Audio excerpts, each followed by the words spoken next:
آپ نے نام سنا ہوگا محمود غزنوی اور ایاز کا، ان کا باہم محبت کا رشتہ بہت گہرا تھا۔ ایاز ٹوٹ کے چاہتا تھا بادشاہ کو، اب دیگر مصاحبین حسد کرتے تھے، بغض رکھتے تھے، وہ کہتے تھے یہ کوئی کیا اس میں کرشمہ اور کمال ہے کہ بادشاہ اس کو اتنا ہی چاہتا ہے۔ تو بادشاہ جب ان وزراء کا، مشیروں کا حسد حد سے بڑا ہوا دیکھا تو ایک دن سب کو اپنے دربار میں حاضر کیا۔ دربار میں ایک تالاب تھا، تو اس میں مٹھی بھر کے موتیوں کی پھینک دی اور ایک ایک وزیر کو کہا کہ یہ موتی نکال کے لاؤ، اور یہ خیال کرنا کہ تمہارا لباس بھی، تمہارا بدن بھی نہیں بھیگنا چاہیے۔ تو سب نے کہا کہ یہ عجیب بات ہے کہ حوض کی تہہ سے موتی نکال کے لائیں اور لباس بھی نہ بھیگے اور بدن بھی نہ بھیگے، یہ تو لازمی ہوگا۔ پھر دوسرے وزیر کو کہتا کہ یہ موتی نکال کے لاؤ، تمہارا لباس بھی نہیں بھیگنا چاہیے، تمہارا بدن بھی نہیں بھیگنا چاہیے۔ تو وہ آگے سے حجت کرتا یہ کیسے ہو سکتا ہے کہ بدن بھی اور لباس بھی نہ بھیگے اور موتی بھی نکال لاؤں؟ تیسرے کو، چوتھے کو، پانچویں کو، ہر ایک آگے سے حجت کرے یہ کیسے ہو سکتا ہے۔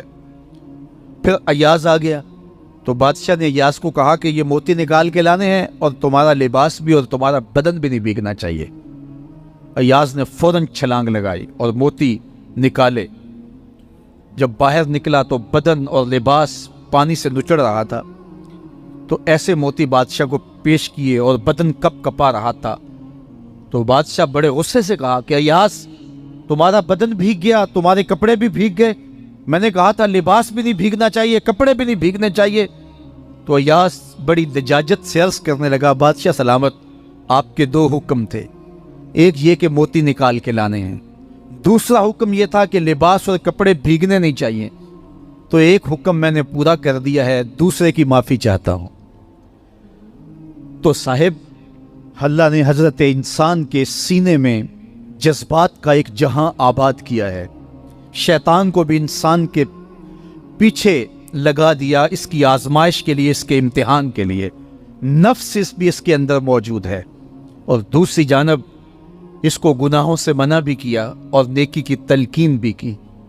اب کتنی مشکل زندگی ہے حضرت انسان کی، آئی جان شکنجے اندر جویں ویلنے دے وچ گنا، کتنی مشکل زندگی ہے۔ خواہشیں ہیں کہ آوارہ ہیں، آرزویں ہیں کہ بے قابو ہیں، اور دوسری جانب اللہ کا حکم ہے۔ اب کیا کرے؟ تو گناہ کرنے کے بعد پھر اللہ کے حضور توبہ کر لے، جو ممکن ہو وہ نیکی کرے اور گناہ سے مقدور بچنے کی کوشش کرے، لیکن بشری تقاضوں کے تحت اگر اس سے گناہ کبھی سرزد ہو جائے تو اس پر اکڑے نہ اور اس پہ مصر نہ رہے، اس پہ اصرار نہ کرے، بلکہ فوراً اللہ کے حضور توبہ کرے۔ گناہ کرنے کے بعد بندہ جب توبہ کرتا ہے، التائب من الذنب کمن لا ذنب لہ، تو وہ ایسے ہوتا ہے جس طرح اس نے گناہ کیا ہوا ہی نہیں۔ بندہ 100 بار گناہ کر کے توبہ کرے، اللہ 100 بار معاف فرما دے۔ وہ کریم ہے، 70 ماؤں سے زیادہ پیار کرتا ہے۔ تو بندے اس کی دہلیز پہ جب توبہ کرتے ہیں، رجوع کرتے ہیں اور اس سے معافی مانگتے ہیں، تو وہ یہ نہیں دیکھتا کہ یہ گناہ گار کتنا بڑا ہے، وہ یہ دیکھتا ہے کہ یہ میری دہلیز پہ آیا ہے اور اس کے ما قبل کے سارے گناہ معاف بھی کرتا ہے، بلکہ گناہوں کو بدل کے نیکیوں میں بھی تبدیل کر دیتا ہے۔ آئیے اب قرآن مجید میں ان لوگوں کی کہانی بھی پڑھیے جو اپنی زندگی کو اپنے مالک کے نام لگا چکے ہیں، اور ان سے اگر کوئی معاملہ سرزد ہو جاتا ہے تو وہ کس قدر اللہ سے ڈرتے ہیں۔ والذین یؤتون ما آتوا وقلوبہم وجلہ انہم الی ربہم راجعون۔ فرمایا کہ وہ لوگ جب ان سے کوئی خطا سرزد ہو جاتی ہے، کوئی گناہ ہو جاتا ہے، تو ان کے دل لرز جاتے ہیں، خوف خدا سے وہ کانپنے لگ جاتے ہیں۔ انہم الی ربہم راجعون، تو وہ اپنے رب کی طرف رجوع کرنے والے ہوتے ہیں۔ اگر ان سے کبھی کوئی گناہ سرزد ہو جائے، ان سے کوئی غلطی سرزد ہو جائے، تو پھر اس پہ ضد نہیں کرتے، اس پر مصر نہیں ہو جاتے، اس پر حجتیں اور دلیلیں نہیں لاتے، بلکہ وہ کیا کرتے ہیں، فوراً اللہ کے حضور رجوع کرتے ہیں اور معافی مانگتے ہیں۔ اور اللہ کو یہ بہت پسند ہے کہ کوئی مجھ سے معافی مانگے، اور اللہ انہیں معاف کر دیتا ہے۔ اللہ اکبر۔ حضرت عبداللہ ابن مسعود رضی اللہ تعالیٰ عنہ فرماتے ہیں کہ مومن کی یہ شان ہے کہ جب وہ گناہ کر بیٹھے تو وہ یوں محسوس کرتا ہے جس طرح پہاڑ تلے آ گیا ہے۔ یہ اس کی کیفیت ہے کہ گناہ کرنے کے بعد، نافرمانی کرنے کے بعد اس کا دل لرز اٹھتا ہے۔ وَقُلُوبُهُمْ وَجِلَةٌ، ان کے دل خوف خدا سے لرزنے لگ جاتے ہیں کہ ہم سے یہ گناہ کیوں سرزد ہو گیا، یہ تو اللہ کی ناراضگی کا سبب ہے۔ تو حضرت عبداللہ ابن مسعود فرماتے ہیں یوں محسوس کرتے ہیں جس طرح پہاڑ تلے آ گیا ہے اور پہاڑ ابھی گر جائے گا اور انہیں کچل دے گا، تو وہ جلدی جلدی تلافی کرتے ہیں، توبہ کرتے ہیں، رجوع اللہ کرتے ہیں تاکہ ہمارا گناہ معاف ہو جائے۔ اور منافق کی مثال بھی بیان کی گئی، جب وہ گناہ کرتا ہے تو یوں محسوس کرتا ہے جیسے بدن پہ مکھی بیٹھی تھی، ہلکے اشارے سے اڑا دی۔ سویر سے لے کر شام تک کتنی بار ہم اپنے بدن پہ بیٹھی مکھیاں اڑا دیتے ہیں اور ہمیں شام کو یاد بھی نہیں ہوتا کہ یہ عمل ہم نے کتنی بار کیا ہے۔ میں اور آپ اپنے اندر اتر کر کے دیکھ سکتے ہیں ہماری کیفیت باطن کیا ہے۔ نمازیں چھوڑی، جھوٹ بولا، غیبت کی، چغلی کی، کسی کا دل دکھایا، کسی کو تکلیف دی، گالی گلوچ کیا، سب و شتم کیا، سویر سے شام تک کیا کیا گناہ کیے، کبھی خیال بھٹکے، کبھی سوچیں آوارہ ہوئیں، کبھی نگاہوں نے بدکاریاں کی، کبھی زبان نے جرم کیے، اور شام کو ہمیں یاد بھی نہیں ہوتا کہ آج ہم نے کیا کیا جرائم کیے، آج ہم نے کیا کیا گناہ کیے۔ اگر ہماری یہ کیفیت ہے تو یہ عملی نفاق ہے کہ بدن پہ مکھی بیٹھی اور اڑا دی۔ اور اگر ہماری کیفیت یہ ہے کہ گناہ کے بعد یہ محسوس ہوتا ہے کہ ہم پہاڑ تلے آ گئے ہیں اور اللہ کی ناراضگی ہم نے مول لے لیے اور جلدی جلدی توبہ کر کے رجوع کرنے کی جانب بڑھتے ہیں، تو پھر مبارک ہو، نہیں تو مجھے اور آپ کو اپنا محاسبہ کرنا چاہیے۔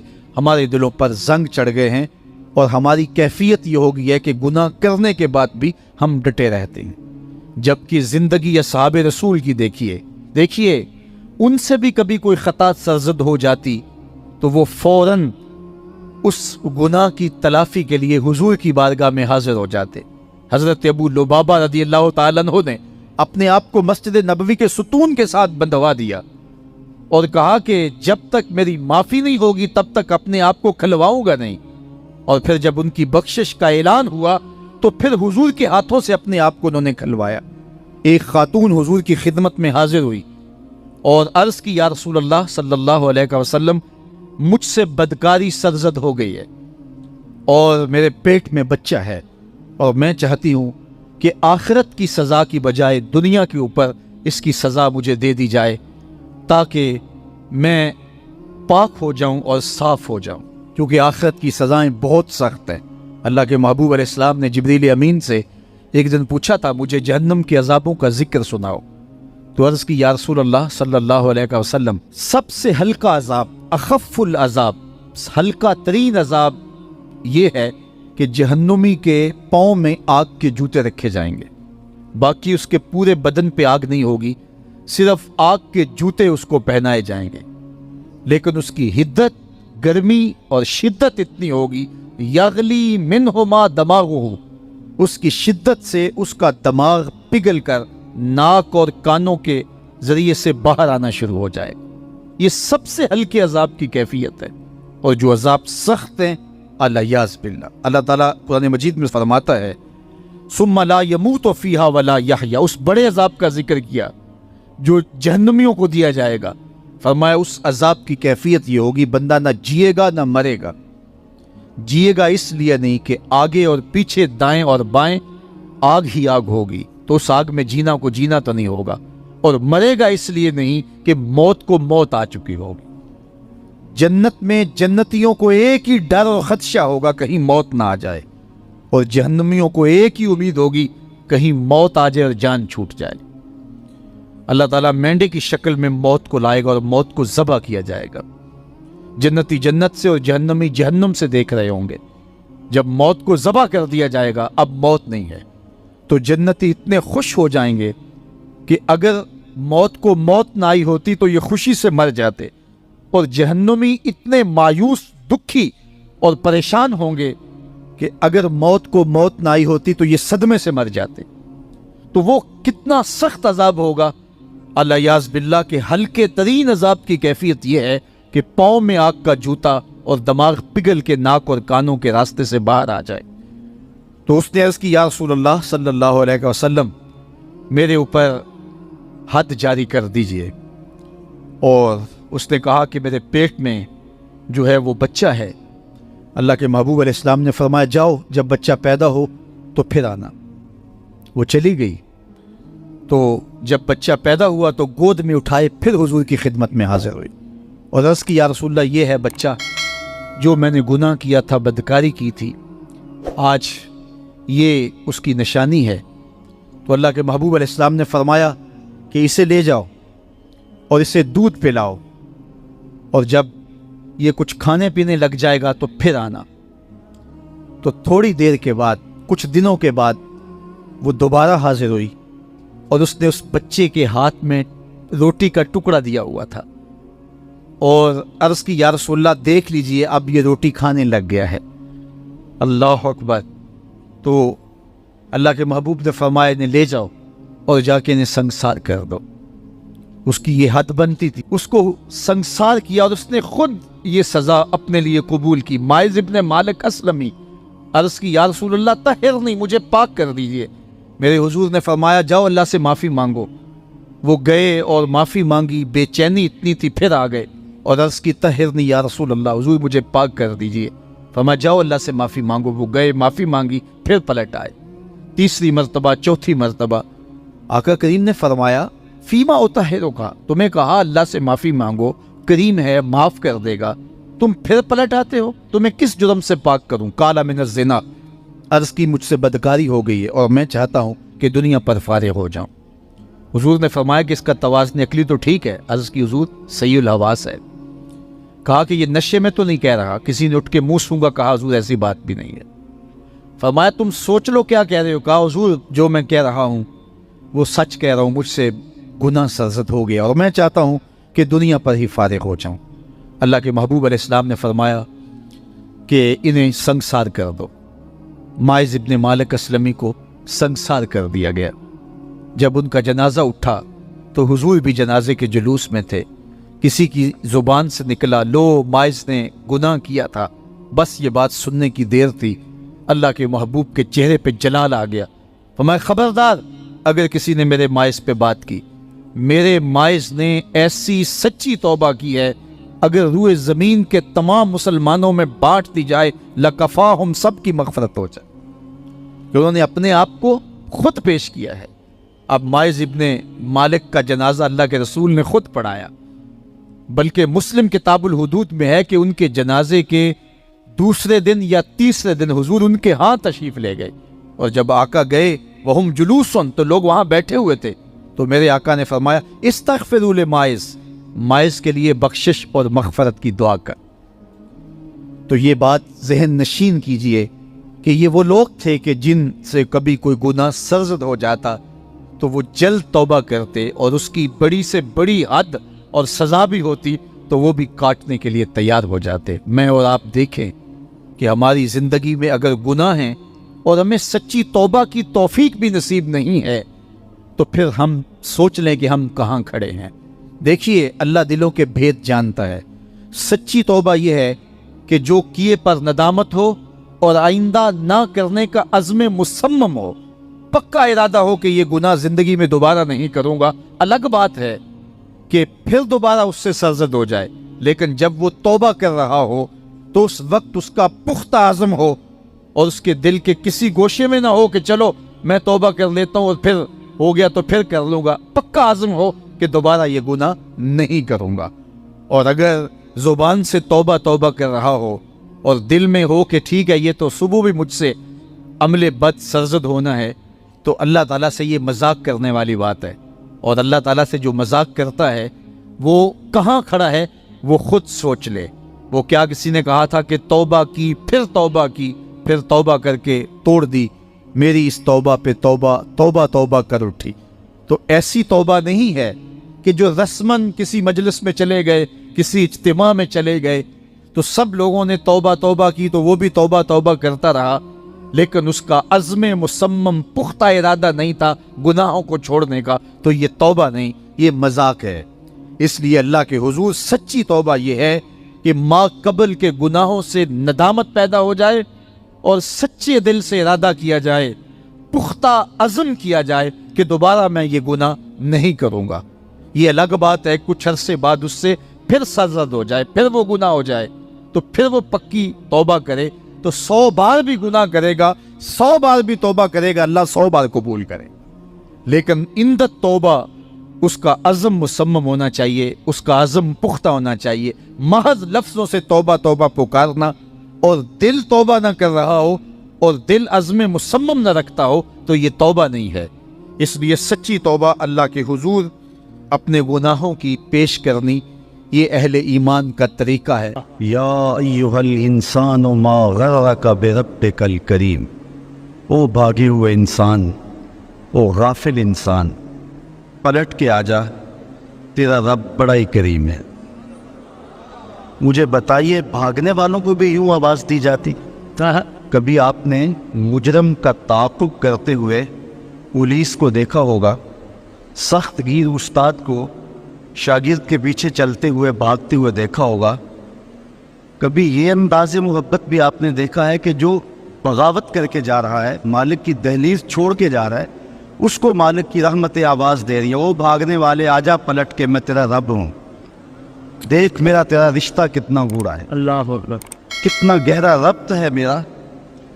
یا ایھا الانسان، او بھاگنے والے انسان۔ وہ کبھی آپ نے دیکھا ہو کہ کوئی نالائق بیٹا گھر چھوڑ جائے، وہ تو شاید کسی ہوٹل میں برتن مانج کے اپنے پیٹ کی آگ بجھا رہا ہوتا ہے، لیکن ماں کے حلق سے نیچے لقمہ نہیں اترتا، باپ بے چین ہوتا ہے۔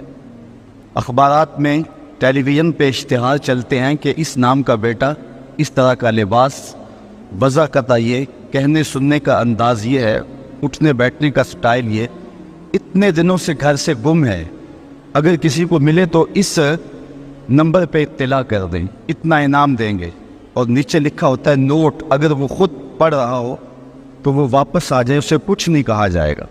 جب میں کبھی بھی اس قبیل کا اشتہار دیکھتا ہوں تو میری نظر پلٹ کے اس آیت پہ آتی ہے، مالک بھی کہہ رہا ہے او بھاگے ہوئے انسان، آجا پلٹ کے، تیرا رب کریم ہے، کچھ نہیں کہے گا، وہ تیرے سارے گناہ معاف کر دے گا۔ ہائے ہائے، گناہ گار کی آنکھ کا پانی اللہ کی غصے کی آگ کو ٹھنڈا کر دیتا ہے۔ التائب من الذنب کمن لا ذنب لہ، گناہ سے توبہ کرنے والا ایسا ہوتا ہے جس طرح اس نے گناہ کیا ہوا ہی نہیں۔ اللہ اکبر، بلکہ رسول اللہ صلی اللہ علیہ وسلم نے ارشاد فرمایا ایک مثال کے ساتھ کہ کوئی شخص صحرا کا سفر کر رہا ہو تو راستے میں وہ سستانے کے لیے کسی درخت کے نیچے سو جائے، اس کا سامان، اس کے سفر کا سارا توشہ اس کی سواری پہ تھا، اچانک آنکھ کھلی تو دیکھا کہ سامان نہیں ہے، سواری بھی نہیں ہے، وہ دائیں بائیں بھاگا لیکن اس نے دیکھا کہ سواری کے آثار دکھائی نہیں دیتے، اور صحراؤں میں سواری کا اور سامان خورد و نوش کا ختم ہو جانا سیدھی سیدھی موت ہوتی ہے، تو وہ موت کے انتظار میں درخت کے نیچے دوبارہ آ کے لیٹ جاتا ہے، اس کی آنکھ لگ جاتی ہے، پھر اچانک آنکھ کھلتی ہے تو دیکھتا ہے کہ وہ سواری ماں ساز و سامان کے پاس کھڑی ہے، تو سواری کیا ملی اس کو؟ زندگی مل گئی۔ تو شدت فرحت سے خوشیوں کے ہجوم میں اتنا درک گیا کہ وہ کہنے لگا اللہم انت عبدی وانا ربک، اے اللہ تو میرا بندہ اور میں تیرا رب۔ کہنا اس نے یہ تھا کہ تو میرا رب اور میں تیرا بندہ، لیکن خوشیاں اتنی تھی جب بھی تیری قربت کے امکان نظر آئے ہم اتنے خوش ہوئے کہ پریشان نظر آئے۔ وہ کیا کسی نے کہا نا کسی کے آنے سے ایسے ہوش اڑے ساقی کے کہ شراب سیخ پہ ڈالی اور بوتل میں کباب، تو کہا کہ اللہم انت عبدی وانا ربک، تو میرا بندہ اور میں تیرا رب۔ تو خوشیوں کے ہجوم میں جو کہنا تھا وہ نہیں کہہ پا رہا، درک گیا، تو فرمایا کہ بتاؤ اسے کتنی خوشی ہوئی جب اس کو اونٹ مل گیا اور زندگی مل گئی۔ تو صحابہ نے کہا حضور بہت خوشی ہوئی۔ فرمایا جب کوئی شخص توبہ کرتا ہے تو اللہ اس سے بھی زیادہ خوش ہوتا ہے، وہ اس سے بھی زیادہ راضی ہوتا ہے کہ میرا بندہ پلٹ کے میرے حضور آ گیا۔ اور پھر اگر وہ توبہ کرنے والا جوان ہو تو پھر تو اللہ بہت خوش ہوتا ہے، بلکہ رسول کریم نے ارشاد فرمایا انا حبیب اللہ، میں اللہ کا حبیب ہوں، اور پھر فرمایا الشاب التائب حبیب اللہ، وہ جوان جو جوانی میں توبہ کرے وہ بھی اللہ کا حبیب ہے۔ کتنا بڑا اعزاز ہے۔ تو کہا وہ بھاگنے والے آجا پلٹ کے، اس کی رحمتیں آوازیں دے رہی ہیں۔ ویسے اس کی رحمتیں تو ہر دم ہر لحظہ بندے کو پکار رہی ہوتی ہیں، لیکن یہ رتیں اور یہ موسم، جس طرح کا موسم آج آپ کو مجھے میسر ہے، یہ اس کی رحمتوں کی عمومیت کا اور اس کی رحمتوں کی فراوانی کا موسم ہوتا ہے۔ اور حدیث میں آتا ہے کہ قبیلہ بنو کلب کی بکریوں کے بالوں کے برابر گناہ گاروں کو جہنم کی آگ سے آزاد کر دیا جاتا ہے۔ وہ بد نصیب شخص ہے جو ایسی بابرکت راتوں کے دامن میں بھی حصہ وصول نہیں کر پاتا اور ظلمتوں کا ساتھی رہتا ہے۔ تو رب کی رحمتیں بندے کو پکار رہی، او جانے والے آجا پلٹ کے، تیرا رب بڑا ہی کریم ہے۔ اچھا یہ کافی تھا، لیکن آگے فرمایا اللہ زی خالقہ کا، اس نے تجھے پیدا کیا ہے۔ تیرا رشتہ کہ تیرا رب لگتا ہے، تیرا رشتہ کہ وہ کریم ہے، لیکن تیسری بات یہ فرمائی کہ وہ تیرا خالق ہے۔ کتنا گوڑا ربط ہے، کتنا گوڑا رشتہ ہے کہ وہ تیرا خالق ہے۔ ماں بیٹے کے ساتھ جو پیار کرتی ہے دنیا کے کسی ترازو پہ تولا نہیں جا سکتا۔ ساری دنیا کی محبتیں ایک طرف اور ماں کا پیار ایک طرف۔ ایک شاعر نے ماں کے پیار کو اپنے لہجے میں بڑے خوبصورت پیرائے میں بیان کیا کہ مدت ہوئی میری ماں نہیں سوئی تابش، میں نے ایک بار کہا تھا مجھے ڈر لگتا ہے۔ ایک دن میرے منہ سے نکلا تھا امی مجھے رات کو ڈر لگتا ہے، میں بوڑھا بھی ہو گیا ہوں، میری ماں اسی وسواس میں رہتی ہے کہ میرے بیٹے کو کہیں ڈر نہ لگ رہا ہو۔ تو بیٹے کے لیے یہ امٹتی ہوئی محبتیں، یہ پیار کے جذبات، بلکہ میں کہتا ہوں کہ آج بازار جائیں تو کوئی شے خالص نہیں ملتی، ماں کا پیار آج بھی کھڑا ہے، ماں کا پیار آج بھی سچا ہے۔ سمندر کی پاتال تک تو شاید کوئی پہنچ گیا ہو، لیکن ماں کے پیار کا کنارہ آج تک کسی کو نہیں ملا۔ ماں جب بولتی ہے تو اس کے لہجے میں جبریل بولتا ہے، ماں جب مسکراتی ہے تو لگتا ہے جنت کی کلیاں کھل اٹھی ہیں۔ اللہ نے اس کے لہجے میں وہ گداز، وہ نرمی، وہ محبت رکھی ہے۔ اولاد کا پیٹ پالنے کے لیے اس کو کسی کے گھر کے برتن بھی مانجنے پڑیں تو ماں اس سے بھی گریز نہیں کرتی۔ شہر میں آ کر پڑھنے والوں بھول گئے ہو کس کی ماں نے کتنا زیور بیچا ہے، مائیں کن کن مراحل سے گزرتی ہیں۔ اچھا میں پوچھتا ہوں ماں کو بیٹے سے اتنا پیار کیوں ہے؟ تو اس کا ایک ہی جواب ہے کہ اس نے بیٹے کو جنم دیا ہے۔ میں اس پہ اپنی گفتگو کو ختم بھی کر دوں تو آپ ناراض نہیں ہوں گے۔ یہ اتنی خوبصورت بات ہے کہ ماں کو اتنا پیار اس لیے کہ ماں نے بیٹے کو جنم دیا ہے، تو جس نے جنم دیا ہے اس کو اتنا پیار ہے، تو جس نے خلق کیا ہے اس کو کتنا پیار ہوگا۔ سبحان اللہ سبحان اللہ۔ اللہ زی خالقہ کا، اس نے پیدا کیا ہے تجھے، اتنا بڑا رشتہ ہے۔ تو ماں کی گود چھوڑ کے بچہ بھاگ جائے تو ماں کہتے ہیں پتر اتنی ٹھنڈی چھاؤں تجھے کہیں نہیں ملے گی، آ جائے واپس پلٹ کے۔ تو جب خالق کی دہلیز چھوڑ کے بندہ بھاگا تو اس کی رحمتیں پکارتی ہیں، یا ایھا الانسان ما غرک بربک الکریم، او بھاگنے والے آ جا پلٹ کے، تیرا رب بڑا ہی کریم ہے۔ اللہ وہ تیرے